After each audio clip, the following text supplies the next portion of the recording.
not my You know business. what? I was talking to myself in the bathroom the other day, and I was just kind of like, I hold on to people from like the eras that I love them in. Like Little Kim, for example. Yes. I love Little Kim from the 90s, 2000s. I don't know what's going on today. Don't know. It got nothing to do with that. But I the don't Little know Kim her. that I fell in love with, I just hold on to that image of her. Absolutely. The creative starts now.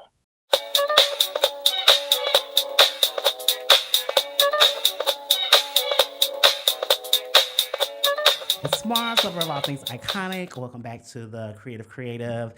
And hope everyone is doing well, creating and doing all of those great things. Today's guest, I ran into over a year ago at Brandon Blackwood's Juneteenth party. It was a very slight run-in because I was high and drunk as hell. So I didn't know much of what was going on, but I do remember that their energy felt really warm because we had like a little rendezvous, like a little talk at the outside bar.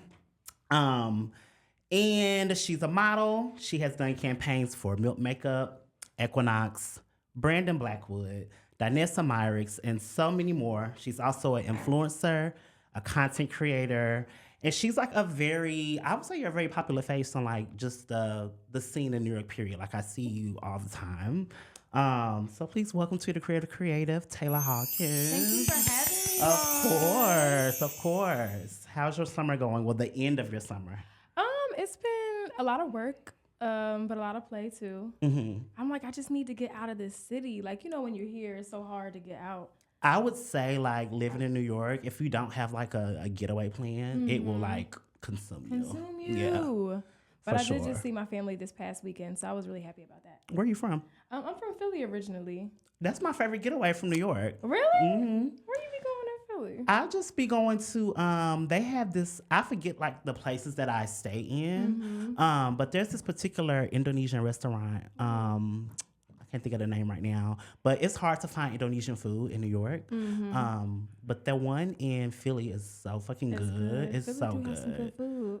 So I like go like, let's say if someone's having like a concert or something, I try to like make a trip out of it just to get out of New York because it's 2 hours away. Right, The it's megabus not- be $10 or the train be like 20. So I just hop They on were over saying there. that the megabus is going bankrupt though. I don't Really? like that. Me either. That's my clutch little trip. $10-15. So how often do you go home now that you're like so close? Not as much as I should. Probably like once or twice a season. I'm the same. I mean, I'm from North Carolina, but I don't go home more than twice a year. See? I just, But that's a flight, so that's different. I understand that. yeah. So let's get into our favorite segment, which is Dream Gig. And Dream Gig is where we manifest anything we want in any creative industry. It can literally be anything. So you have your hands in so many pots. So what would be something that you're manifesting for yourself? I think I want to see my creativity kind of branch out of fashion. Growing up, I took a lot of like art classes, dance classes. I was very like hands-on with my craft. So I kind of want to return to that. So I feel like a dream gig in that space would be something with like Michaels or I don't know, maybe like a home, like IKEA, like something where I get to do something that's more hands-on. So yeah, something more crafty. I can see that because you do curate really well. Thank you. I'll be looking at like she got taste, very much taste. It means a lot coming from you. Oh, thank you. I definitely see that happening for you, for sure. I claim it.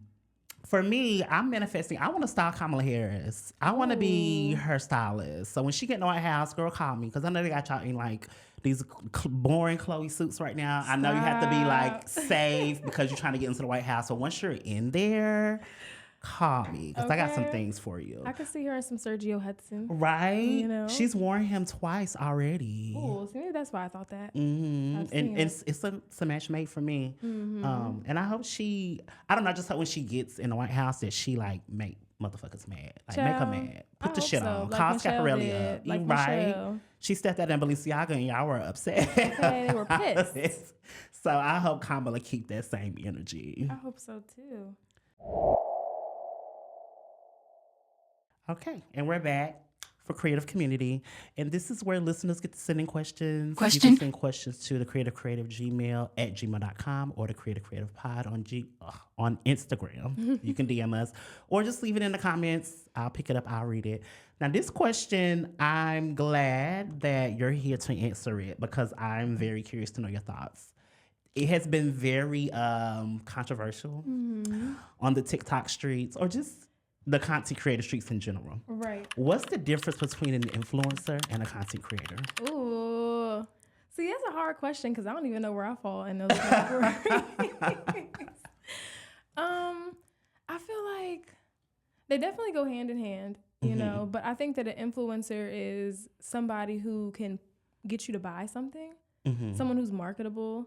So, you know, a content creator, they could be making content about anything. They could be making vlogs. They could just be showing you, you know, random things about their life that don't necessarily correlate with sales or their marketability. But I feel like an influencer is someone who, you know, they push products not necessarily directly, but maybe like they do like get ready with me. It's like, oh, this is the brand that I'm wearing, or doing like, you know, a makeup tutorial. These are the brands that I use, because ultimately their influence can convert into sales. You know, I think that a content creator is more, still really dope, but more on the creative side, not prioritizing, you know, those relationships with brands. I would agree. Do you think that a content creator, do you think an influence cannot be a content creator? No, I think that the best influencers are content creators. Yeah, I would agree too. And I also feel like all influencers or people that call themselves influencers or that society calls influencers, I don't think that they're all influential. Because it's kind of like either you have it or you don't. True. And I feel like, I'm trying to say this, I'm trying to be very, get my words together, because I kind of don't know where I fall either. Like I will see my friends out and they'll be like, yeah, I bought this because you said you had this on or you put me onto it. But it's like I don't be trying to do that. Like I ain't getting a brand deal from Zara. But like that's I just the went to best type Zara of and bought. influencer. Right. That's what so I think like you either have it or you don't. And some people who like it feels forced. And I'm like, and you got like, a brand deal, but I'm not buying it. I'm not buying it. Yeah. So. Like it's some people, they put the hashtag ad. I don't give a fuck what it is. It could be shaving cream. I don't have nothing to shave, but I'm gonna buy it every time. Right. And then there's certain people it just never translates. Yeah, it don't. You know? It don't be coming across. I don't want to say no names, but you know, some of the girls, they're like you said, they're not influential. I feel like people have gotten a little bit too comfortable, like bring back Shane vibes. Like, right. Y'all sharing a little bit too much on the TikTok. You know, I watch it though. I watch it, but right, be messy one little bit. But I agree. It's like because some things don't make sense either. Like if you're known for a particular thing, then like why are you taking a food deal if you're doing beauty and fashion? It just don't be making sense. It don't. And I feel like that's not sustainable. If you want to like keep your audience with you, that's not going to be sustainable. Right. So the level of trust is definitely wavers. Right, because a lot of y'all have broken that many a times. Not me being shy. Do not be shy. These are all like, I think they're good questions. Okay, and we're back. It's time for the interview. So we're going to get into some things. You already answered my first question, so I'm just going to expound upon it. So my first question was, where did you grow up? What was your upbringing like? So what was your upbringing like in Philly? So I say that I'm from Philly, and I am. I'm from West Philadelphia, born, slightly raised. I grew up in South Jersey. Okay. Literally 10 minutes over the bridge, but I did spend like, you know, my first few, I guess, formative years in Philly. So I feel like Philly definitely has like a lot of influence on just me as a person and, you know, my music taste and things like that. But South Jersey was very, like. So how far is South Jersey from Newark? Like an hour drive down the turnpike. Okay. Yeah, hour and some change, like hour, 10 minutes. But it was just very small town, like kind of podunk. You know, the girls couldn't dress. The girls wore very much Hollister and Aeropostale. And, you know, we hung out at the mall and went to the movies for fun. And that was our idea of something to do. So coming to New York, or not even coming to New Brunswick for school, to go to school to Rutgers, and then moving up to New York was like not a culture shock, because I feel like the East Coast is very much, you know, the same through and through culturally. But it definitely inspired me a lot. Like, okay, think big, bitch. Like, you know, don't limit yourself to being here. So when you got to Philly, is that when you started coming to New York, or you just like moved on a whim? And honestly, I moved after college. Like it was either go back to South Jersey and, you know, find a little job or whatever, or move up to New York and chase your dreams. And I picked the latter. Same. It's just I visited the city one time because I had a few friends living here, and I was like, I'm gonna come see if I like it, maybe look for a place. I got here and I was just so consumed with the city. I didn't look for no fucking apartment, but I knew that I have to live here. Had to be here. It was like mandatory. So for your journey in creativity, was it mandatory that New York be the place that you moved to? I don't think it was mandatory. I definitely could have went to LA, or some people go to Miami.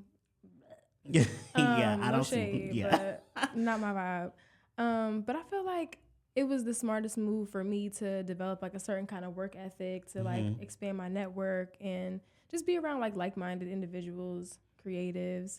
It wasn't mandatory, but I think it was the best option. Yeah, I would agree, because it's kind of like New York is just a city where you could be walking down the sidewalk and an opportunity will fall in your hand. But that cannot happen it can happen in other cities, but it's just something particular about it happening in New York. It's just something about it. Very kismet. I don't know. Right. So you have your hands in so many things. You model, you host parties, you influence, you create content. Not how, but why is it important for you to be a multifaceted creative? I think for me, because I came into this industry as a face and as someone who is primarily seen in front of the camera. Her makeup is flawless, by the way. I just keep looking at your makeup. It is flawless. So, sorry. Thank you. I was doubting it a little bit today because I use all drugstore products trying to do a little tutorial. I cannot tell. I was like, is it giving ghosts? Like, it's giving Casper. It's giving natural bead. Oh, thank That's you. what it's giving. Oh, Yeah. these natural beads. But I don't know, when I got signed in Philadelphia when I was 15, and I went to college at 17. So were you modeling and going to college at the same time? A little bit, but they let me go. So I was really in high school and modeling at the same time. Like, my mom would take off of work and take me to like little gigs and stuff. It was cute. I don't know if you ever heard of Boscov's, but they had like this little circular. It's like one of them, like kind of like a Sears or something like that. I know Sears. And you know those little circulars you would get in the mail back in the day? Like the Limited 2 and all those little... Yeah. So used to be in those? Cute. So were those shoots in Jersey or Philly, or would you have to come to New York? They were in Pennsylvania. Oh, cute. Very, very random. Very, extremely random. But then at 17, came to college, and they let me go. My agency let me go, and I loved them down. You know, it was just, I think they realized I wasn't really that marketable anymore for them. I put on a little bit of weight. I dyed my hair. You know, I was having a little bit of fun. So for the 4 years in college, I was freelance, and it was kind of on me to come up with concepts. Like, I would reach out to photographers. I would go to the thrift store, go to like Michael's, Walmart, whatever. And, you know, I didn't have a lot of money. The girls were broke. We had refund checks, but they only let's talk about a refund check. Refund check, okay?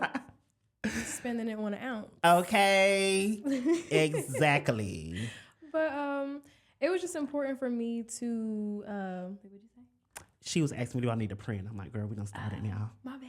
It's okay. It's okay. But I think it was just important for me to get into my creator bag, because if I didn't have the clients built up and I didn't have the representation or like the agency, then it was kind of just on me to build up my book. So I just kind of carried that mindset into what I do now. You know, creative directing, hitting people up, putting together like little pitch decks and being like, are you down for this? Because if you are, I can make it happen. That's a good tip too for any creators. Just kind of like a lot of the times you have to make your own table. You do. You have to give them proof of concept, because if you don't show them that you could do it, how they gonna know that you could do it? Right. And even if you can't do it, act like you can. Okay, you just never know what'll happen. And get on Google. Right. Speaking of modeling agencies, they have a reputation of like just treating their models like shit. It's kind of like sending them out, getting the money, and that's just it. Would you say the same is true for the industry today? It definitely is. I've had my experience. I'm not going to say no names, you know, no shade, but I've had an agency that I signed with when I first came to New York. They took money. They took money from usage. So basically usage is like every year or every 2 or 3 years, depending on the terms of the negotiation of the contract, a brand would have to renew their usage to continue to use your photos like in store, online. And I had an agency not pay me my usage. I had to have my current agency reach out to them and say, hey, these photos are still circulating. Where's her money? That is insane. It's messed up. And if it weren't for me still having the email with the call sheet and the production company and all those things, I wouldn't have been able to backtrack like that.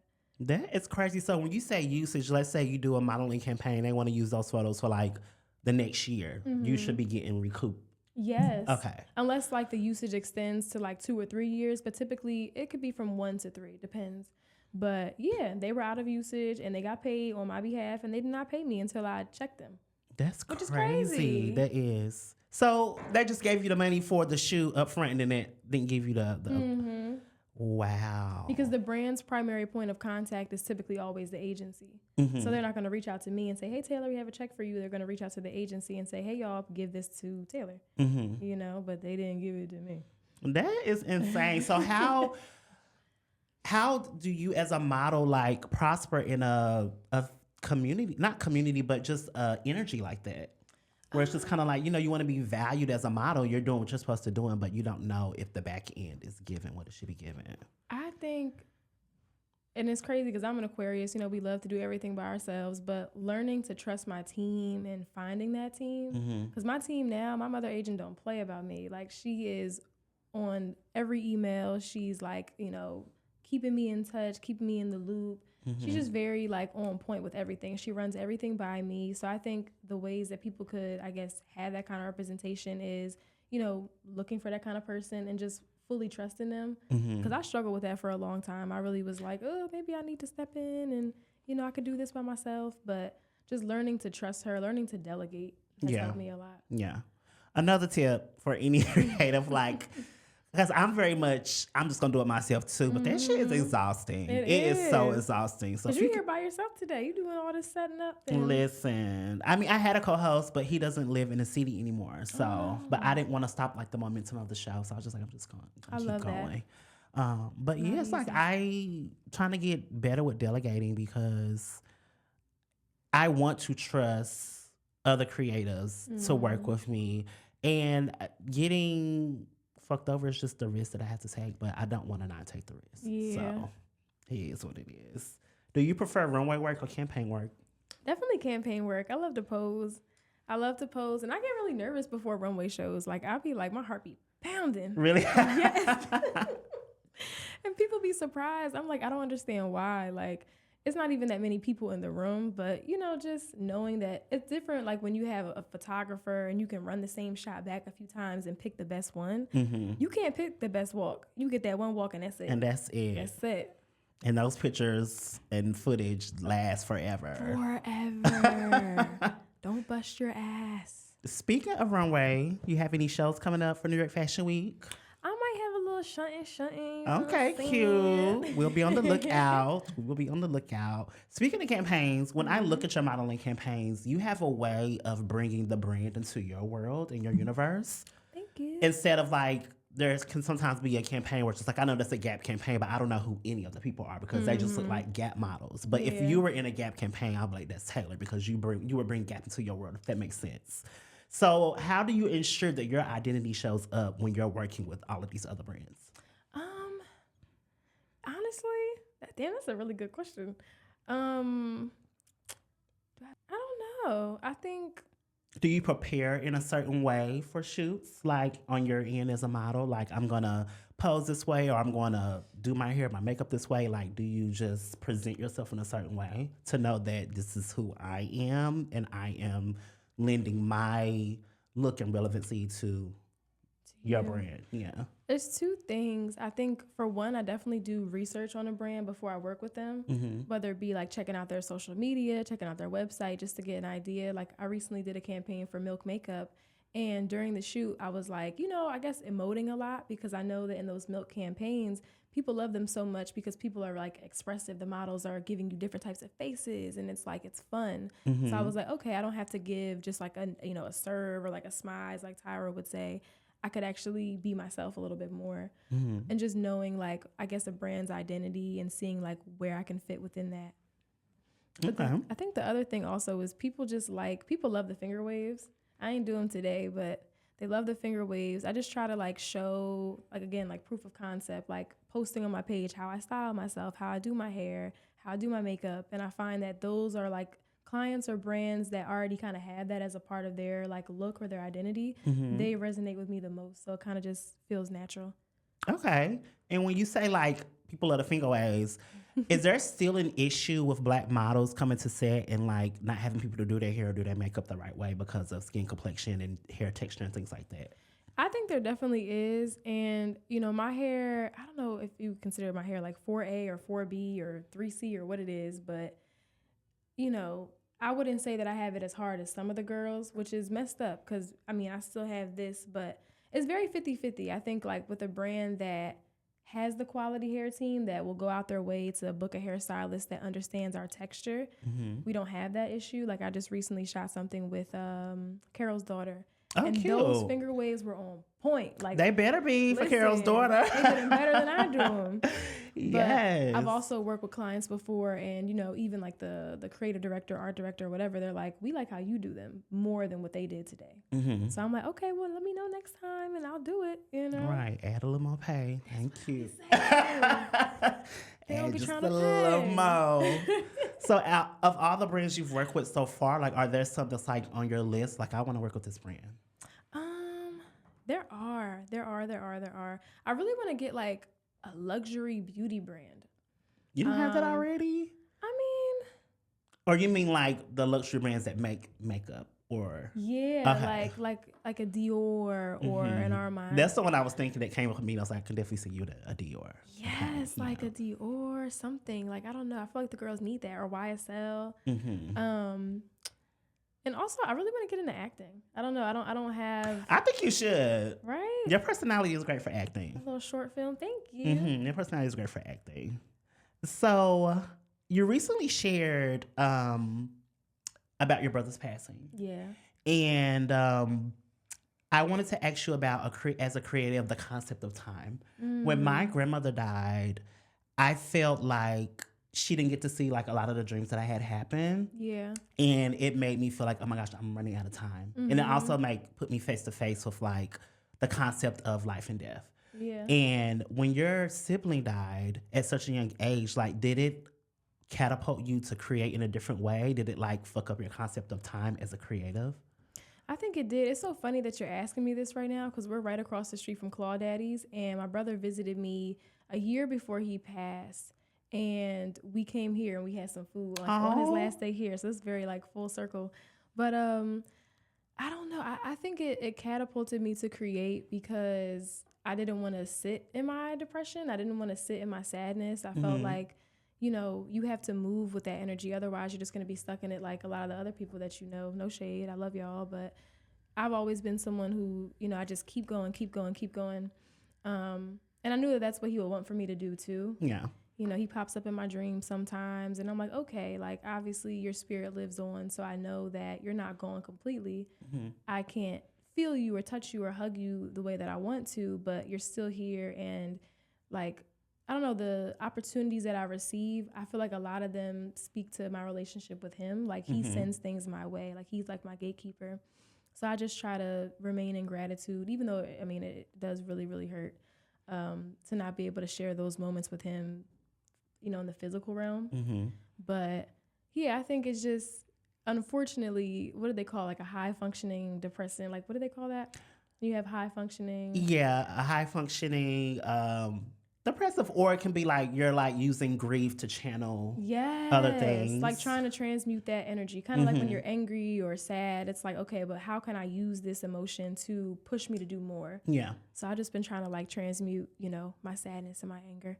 Yeah, absolutely. Because as a creative, like the concept of time just be kicking my ass. Like I just feel like, especially in like the social media realm, I can have an idea and then it's coming down the timeline like 2 seconds later. And it's like, it always makes me like anxious and I'm just trying to get better with that. But what the grief did do for me is that it allowed me to like not hold back. Because I was holding back a lot or like not wanting to be present.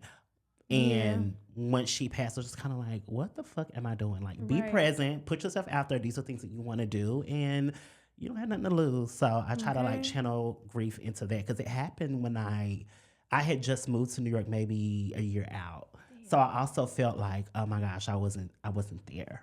And I feel that too. I was just talking to my friend about that and another creative, and I was like, what did the woman say? She her name is Ariel. She has an earring brand called Home, or jewelry brand. And she was just like, it sounds like you blame yourself. Like, it sounds like you have shame over that. And I'm like, I kind of do, because I feel like I came out here, selfishly trying to like chase this dream. And maybe if I was home more, maybe if I, made more time, things would be different. But, I think I got to get out of that. Yeah.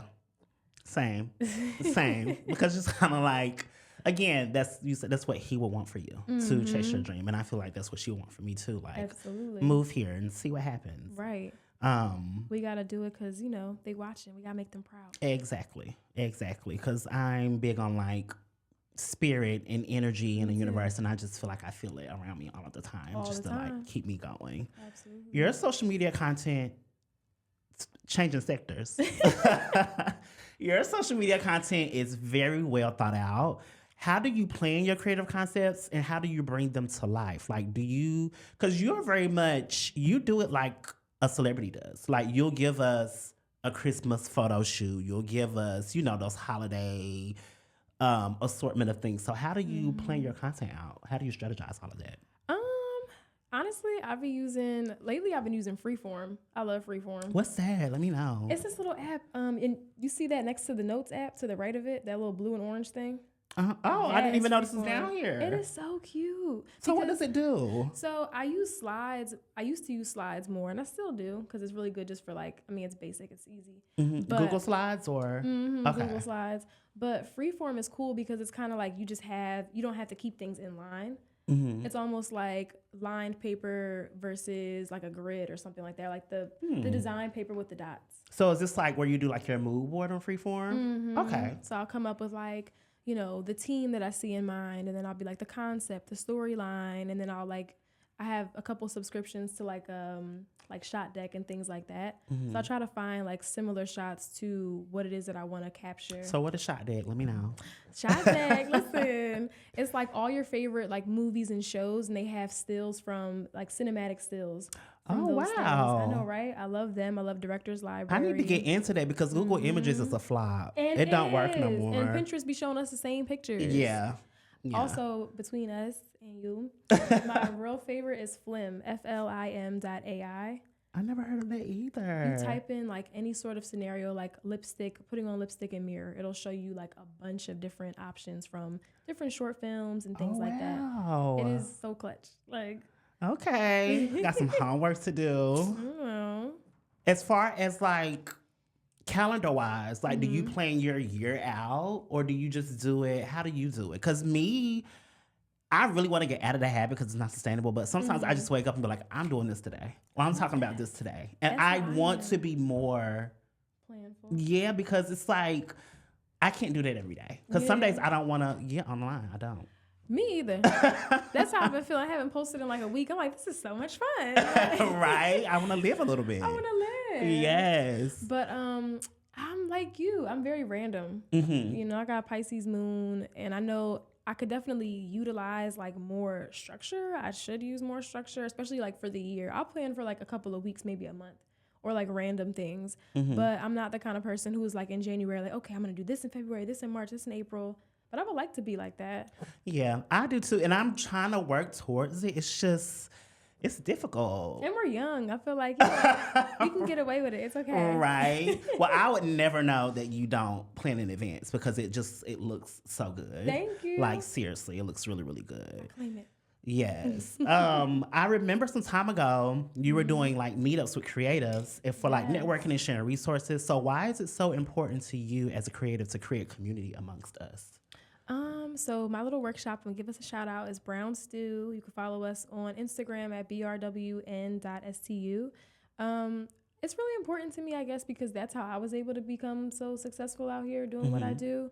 Like, I think people think it's just going to castings and letting like an agency do all the work, but a lot of the things that I get booked for are my personal relationships that I've harbored and I've built over the years, whether it be going to networking events, whether it be going to, a little party or whatever, you drunk and high at Dumble House and you sitting here talking to the director at, this major beauty brand. Right. That's really how I be. That's really how I be. So I'm trying to like build the workshop up to be something similar to that. But I also don't want it to just focus on modeling. I feel like people look at me and they're like, oh, it has to be, like this box.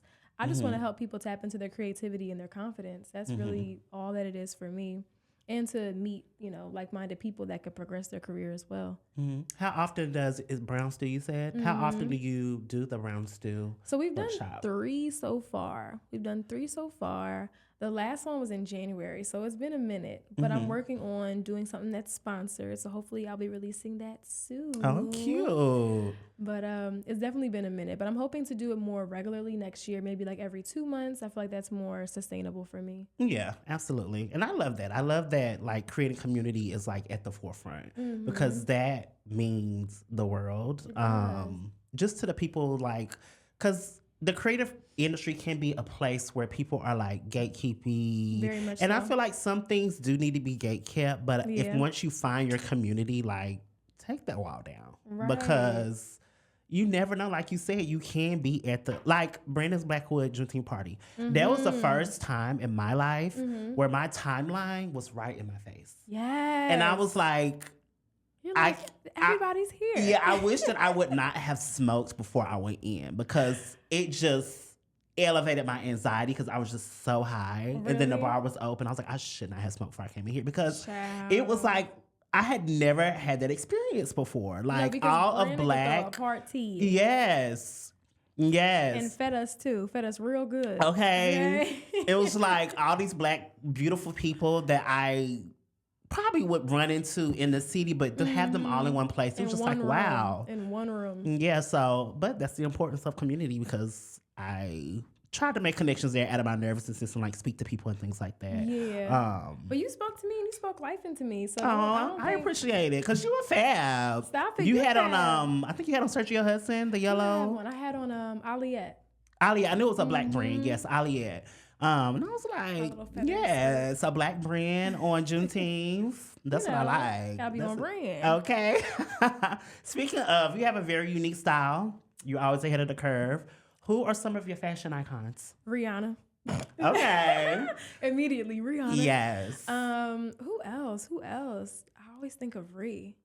Like, I can't even think of anybody else outside of Ree. I mean, that's like, she has such a wide range of style. She does. And I feel like it's effortless with her. Like, she could be, dressed in like a jersey and some over the knee boots and it still gives everything that we need. She can go to the red carpet like that and it still gives everything that we need. She's like my top influencer. Like, she can sell me anything. Even if I don't need it. It's like she can sell it to me. Buy it, right. Right. Like, I was looking on my, like, bookshelf last night and I was like, I have that big ass book. Okay. That she put out. Oh, you had the photo book? And I was like, I haven't looked at this in a minute. I looked at it maybe twice and just put it on the shelf. I was like, but you see how she do? She just put the shit out, you buy it, then it just be there. I would say Rihanna and Aaliyah. And on the Regal side, Zendaya with Law. They eat every time. Yeah. Yeah. Law is something else. Something else. What advice would you give to someone? Actually, what are some of your favorite Rihanna looks? Like, what are some looks from Rihanna or Aaliyah that kind of like stick in your head and live rent free? Let's see. For Aaliyah, I always think of More Than a Woman, like the all leather in that red room. I think it was all leather. The white. Yes. That was Dapper Dan. Really? He did a take on Chanel because they couldn't find well, actually, I don't know if Chanel wouldn't lend him the piece, so they couldn't find it. Right. You know how they do. Right, but Dapper Dan got it right together, and when I tell you, it looked better than what Chanel probably actually had given her. But yeah, iconic for sure. That low rise, like the low rise bottoms, but like the little bodysuit or like a crop top. It was just everything so effortless, so sporty. Yeah. And then for Rihanna, I used to do side-by-side pictures like back in the day of like me trying to recreate her outfit. Like we all did. Dang, what is my favorite from Ree? I don't know. Any like particular hair moments that stick with you, or definitely any particular bags, or that pink pixie was everything when she was sitting courtside at the game. Yes, with the oversized. You know what she had on her? She had that on with the oversized jersey, but she also wore it with like a tank top and some jeans. Like a white tank top and some jeans. Yeah, because I feel like she gives us like the hair, the makeup, and the fit. You know, she doesn't miss at all. Like, right. All across the board. Or her carnival looks always eat. So bad. And she had that turquoise hair and the all white carnival drip. It was everything. That's why I was mad that she skipped the Met, because she had dyed her hair pink. And I was like, what is she doing with this pink hair? But we'll never know. Never. Because we never seen it after that. What advice would you give to someone trying to find their personal style? I mean, honestly, I would say thrifting because you could find things that nobody else has. Like, Absolutely. I got this bangle thrifting and she's super cute. And then also invest in your pieces. Like once you find like what your style is, like investing in, leather pieces because faux leather is not it. Sorry, no shade. It's true. Yeah. Investing in your pieces because I'm going through my closet right now, getting rid of a lot of stuff, and I'm finding that all my fast fashion stuff, I'm like, I wear it once or twice and then I'm done. Yeah. And I don't want to contribute to the planet getting more fucked up than it already is. So. Yeah. I'm in the same place. It's like, because I wear my shit over and over and over again. So it's like I might as well just invest in those things so that I can have them forever. And I also look at it like, if you look back at like our grandparents and things like that, like they had stuff that they could pass down because it was like quality. Even thrifting, like I used to thrift in college because that's all I could afford. Same. But thrifting back then and today is different because I don't want to thrift no Fashion Nova. I don't want to thrift Shein. Yeah, like I don't want to thrift that. So it's just kind of like we all need to get better at putting quality into what we buy because it's just a circle and it's a cycle and it's just kind of like because thrifting is going to be obsolete if we keep it up. Exactly. Like it's going to be nothing to thrift, nothing at all. Like it barely is now. Exactly. So it's kind of like I can't. Who are your top 5 fashion brands of the moment? Like who are some brands that are like doing it for you? Oh, damn. Okay, definitely Brandon Blackwood. I love how they market everything. I feel like they're very innovative in their approach to fashion, whether it be like the Kyrie Shell shoes. I love their bags. Even they just released the Studio collection, which I was a part of the e-com. You were, yes. Very simple pieces, but can easily be like integrated into your, everyday wear. Yeah. I love them. Who else do I love? I love Kim Choi. I have on her pants right now. Okay, I was gonna ask you whose pants these are. These are fab. Thank you. And I don't feel she gets enough of love. She does not. Because her pieces, although they're like new and modern, they look very like vintage to me. And I love that. Vintage and they're so unique. Like who else do you know is, mismatching patterns like that? Like everybody loves these pants and I wear them. Yeah, they're fab. Who else? I gotta shout out Aliette. I love Period. them. I feel like they kind of brought back the feathers trend a couple of years ago with like in the skirts and in the dresses. And they always style me whenever I'm going to an event. So shout out to them. And they're very like festive. Yes. Like when I look at their work, I was like, I feel like I'm like in the Bahamas or something. Like it's just very festive. So like they have like fun silhouettes and just like movement in their pieces that I feel like a lot of the brands don't have nowadays. Yeah. And who else? I got 2 more. I love MM6. I don't know, whenever they do anything, like I have some Mason Margiela, like the Solomon collab. I had these like boots. People always think they're Yeezy I pods. saw those boots because I was going to get them. Do you shop on LNCC? They had them on sale for like $80. And I didn't get them because I was just kind of like, would I wear these? And I saw you had them. And I was like, I should have got them. I was a little bit iffy at first. I was like, these are very like SpaceX. Like, do they stay up? Yes. Oh, see, I should. They have like this little like band at the top. It's not like a tight band, but it's like something that creates a little bit of friction with your skin, so it stays right up. That was my thing. I was like, I don't want to get these, and like they just keep falling down. Yeah. They oh wow. Okay. And I love Rick. I love Rick Owens. I don't have any Rick, but I would like to have some Rick. Same. I don't have any Rick either. I was talking about on last week's episode. I found some Kiss boots on. I think it was Grilled. I think it was.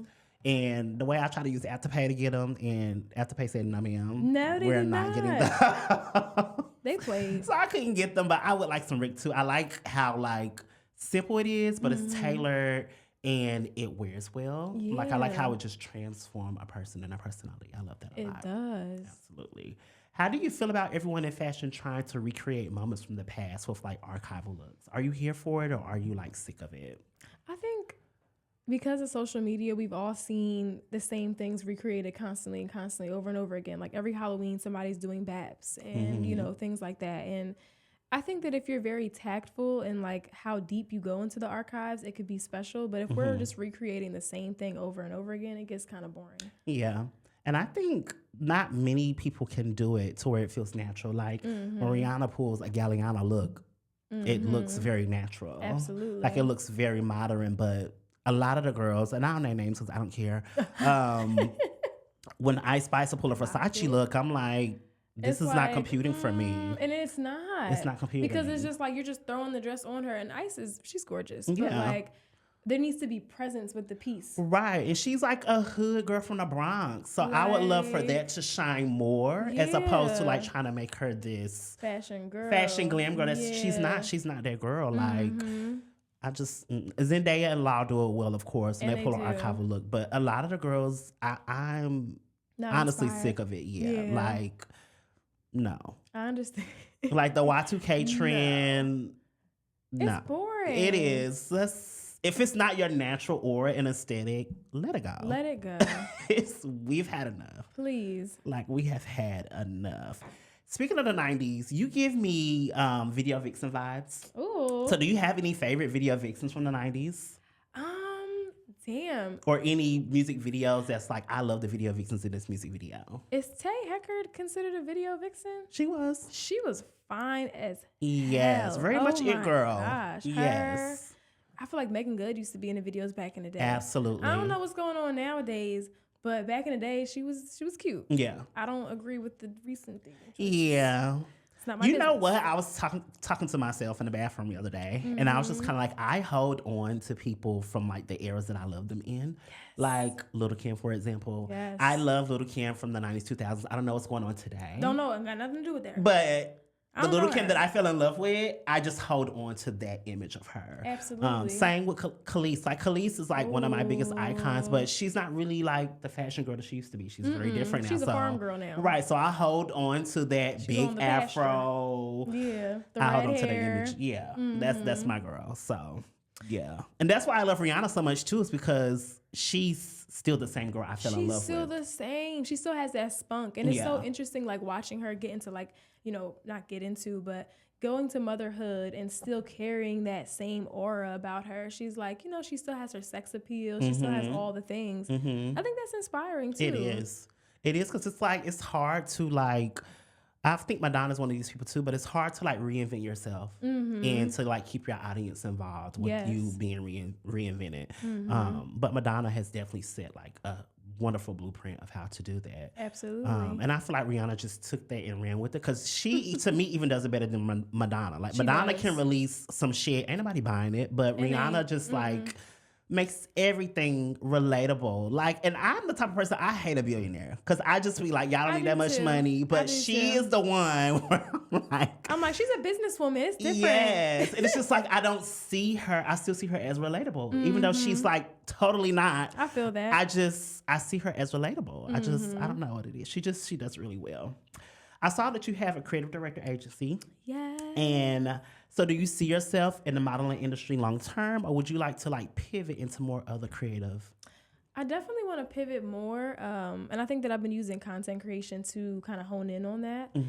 Most of my concepts, if not all, are definitely like on myself. So I think I have to branch out and start to put them on other people or do it for other brands and clients. But I definitely do see myself pivoting more into that space where I have more influence behind the camera on the creative direction side. And it's funny because I saw somebody post, and they were right. Like when I read it, I was like, damn, that's true. They were like, creative director is not a job. Like that's something that you have to work up to. And so although I will like, put it in the bio or I'll put it here and there and explain, like not explain, but I'll credit myself when I do that work, I feel like it's definitely something that I aspire to be and something that I need more experience and more knowledge to truly comfortably claim that title. But that is like my big goal, I would say. Just listening to like your creative process and like the apps that you use and the way you move board, I think you can call yourself a creative director. Oh, thank you. I think, of course, we have room to grow and get better at it. Right. But you're definitely looking at just what you put out for your own work. Yeah. I think you're there. Thank you, Mars. As far as, let's say, I came to you, for example, like I want to strategize my social media. I want to put myself out there more. Like, what would your agency do for someone like that? I feel like we would obviously, have the meeting, talk about just like brand ethos, like what is your goal? Who is your clientele? Who's your demographic? What do they like? What are their hobbies? Like what's their lifestyle? And then from there, just like putting together a board or several different boards. Because I feel like we all think of like a mood board, but there's so much more. And getting an idea of, like I'm really good at putting together a story, I guess. You could show me any product or like a line of clothing and I'm like, I have a video in mind or I have like a lookbook in mind. something along those lines. So I think that I would be the person, like if you came to my agency, I would help you obviously with social media strategy. And then outside of that, just like creative consulting, like helping you hire the team, recommending people within my own personal network who I know are amazing photographers, amazing DPs, makeup artists, stylists, etc. And then bringing it all together into, you know, the creative vision, whether it be video, photo, anything. That's like my expertise. And I think that is very much needed because I feel like people are losing the concept of artist development. And I know that that's usually a term for like music industry or fashion industry, but I feel like the way influencers are like getting big really quickly, I feel like artist development is needed. Like using Alex Earl, for example, like the comments that they just found, your racist comments, girl, but it's just kind of like, had you had some artist development, those things could have been like rectified. Right. Fanita, another one. Like these people are just getting famous really quickly for nothing. And then it's just like they have no artist development and they just crash out. They it's just crash like out. I'm like, I remember my mom was really big on like my digital footprint growing up. She didn't describe it as a digital footprint, but she would be like, you need to be mindful about what you're posting on Instagram and Twitter because that could be the reason that you don't get hired for a certain job. Absolutely. You know, so if anything, like, I mean, I don't know if I fall underneath of this bracket, but I'd be like, please go through your Twitter and type in all the keywords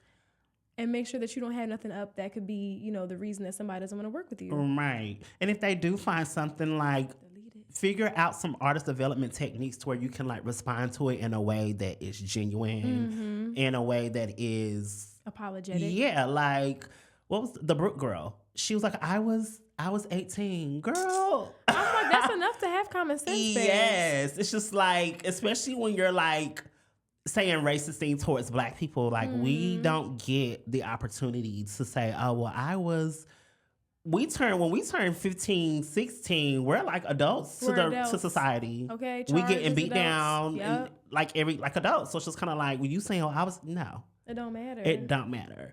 So I think you're going I think you're catapulting yourself into a great pivot because people need that.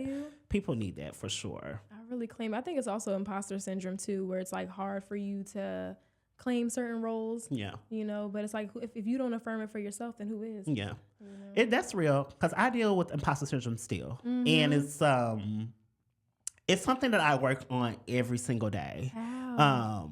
But it's like I'm losing my words, but it's just kind of like it kind of pushes me too because I feel like imposter syndrome comes from fear. It does, and it's just like I have to keep telling myself, you don't have anything to lose but everything to gain. You don't have anything to lose but everything to gain. That kind of like pushes me over the edge of my imposter syndrome because when it comes to creativity, there's no rules. It's not. So you're just kind of like writing your own story. So I have to keep remembering that. And now we're going to play Taylor in the City.